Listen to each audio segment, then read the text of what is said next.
여섯 번째 키워드는 테슬라 인도 진출 보겠습니다. 테슬라 인도 진출이 본격화되고 있는 상황입니다. 최근 테스트 주행 중인 모델 Y의 목격도 있었는데요. 테슬라와 인도 정부 간 사이에서 오랜 줄다리기 끝에 일단은 전반적으로 시장 진입이 좀 임박했다라는 목소리가 나오고 있는 상황입니다.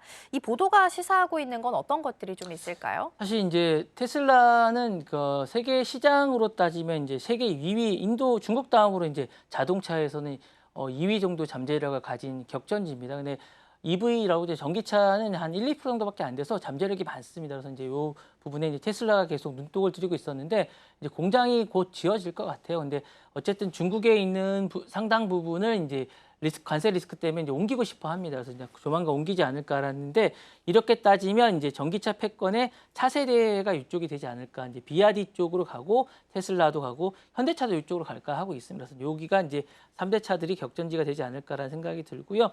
동시에 이제 전기차 전환율이 아직 아까 말씀드린 낮기 때문에 정부가 공격적으로 하고 정책 인센티브를 많이 해주고 있습니다. 그래서 이 부분에 대해서 이제 하려고 하고 있습니다. 그래서 전기차 글로벌 시장은 이제 미국, 중국 양극 체계에서 삼극 체제로 되지 않을까라고 가능성이 있습니다. 그래서 메이드 인 인디아 협상 결과의 상징이고 정책과 기업의 줄다리기의 왕성본입니다. 그래서 인도 정부는 테슬라의 현지 공장 설립 및 부품 로컬라이즈를 요구해왔고 테슬라는 초기에 완성차를 허용하는 입장이었습니다. Y 테스트는 지금 쌍방이 이제 요거에 이제 조건에 이제 했다는 조건입니다. 사실 이게 지금 다른 지역 중국이라든가 일본이라든가 이제 우리나라도 마찬가지였는데 테슬라가 주행을 하고 있다는 증거는 곧 나온다는 증거입니다. 지금 그리고 이제 분바이에 1호점이 곧 나오겠다라는 이야기가 되고 있거든요. 그래서 여기 위장막을 씌우고 이제 이렇게 드라이빙을 하고 있다는 얘기는 이제 곧 출시되는 이야기인데 그래서 이게 인도는 이제 단순히 소비 시장이 아닌 정책 협상력 가진 주권적 파트너로서 자리 잡고 있다는 의미를 하고 있습니다. 그래서 이게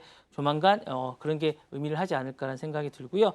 테슬라의 이제 공급망이 전환된 게 아닌가라는 이제 의미를 하고 있습니다. 그래서 중국이 여러 가지로 관세 때문에 리스크를 해야 되는 해칭을 해야 되는 상황이라 실제 움직임이 나타내고 있습니다. 그래서 미국, 중국 간의 어쨌든 갈등 속에서 테슬라는 이제 중국에 대한 공급망 의존도를 분산이 절실한 상황입니다. 그래서 이 상황에서 인도는 리튬 정제라든가 배터리 조립이라든가 조립 공장 등에서 이제 다층적 공급망을 어쨌든 가지고 있는 대안 거점으로 떠오르고 있습니다. 그래서 테슬라는 단순한 어떤 확장 그런 이상에서 전략적으로 탈중국화를 가속화할 수 있는 그런 시장입니다. 그래서 이런 점에서 테슬라는 인도는 상당한 의미를 갖고 있다라고 할 수 있을 것 같습니다.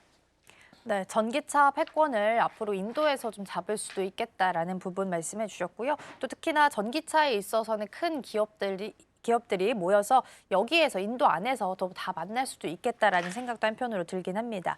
그러면 다음 10년간 EV 산업에 있어서 전략 거점은 아무래도 인도가 될 가능성이 현재는 높아 보이는 것 같습니다. 그리고 테슬라는 이제 단순 판매를 넘어서서 인도 내의 생산과 공급망 확장을 설계해 나가게 될 텐데 어떤 모습으로 펼쳐지게 될까요? 인도에서 사실은 제가 볼 때는 그 산업의 고도화를 좀 분기점으로 하지 않을까라는 생각이 들면서 인도가 세계 공장이 아닌 첨단 생태계 중추로 도약할 수 있는 제도적 계기가 되기 때문입니다.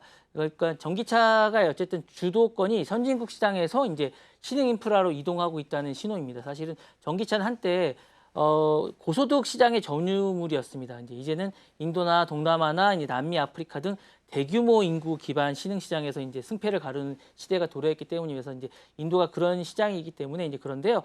1단계는 일단 이제 완전 분해 수입 방식의 조립 공장을 시작하지 않을까라고 이제 예상하고 있습니다. 그래서 일단 초기에는 완성차 수입이 이제 고율 관세 때문에 지속 불가능하기 때문에 그런데요. 마하슈트라, 타밀나우, 구자라트 등 이제 산업 인프라가 여기는 발달돼 있습니다. 그래서 여기서 이제 인도 정부가 요구한 국내 고용이라든가 그다음에 충족시키면 동시에 테슬라 입장에서는 초기 이제 설비 투자 비용을 절감할 수 있습니다. 그래서 이렇게 하고 있을 것 같고요.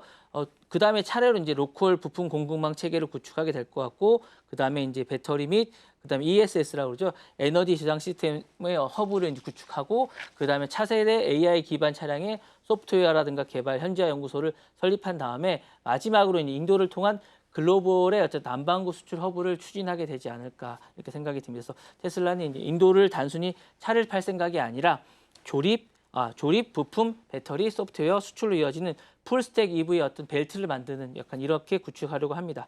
그래서 이 전략은 테슬라가 중국 리스크를 줄이고 글로벌 남반구를 공략하는 탈서구, 탈중국, 신흥국 중심의 핵심 축이 될 것으로 이제 예상하고 있습니다. 네. 네, 테슬라는 인도를 활용을 해서 EV 벨트를 만들기 위해서 노력할 것이다라는 부분 말씀해 주셨고요. 그렇게 된다면 인도 시장은 앞으로 전기차 시장에 있어서 경쟁이 심화될 수 있다라는 부분도 함께 챙겨보시면 좋겠습니다.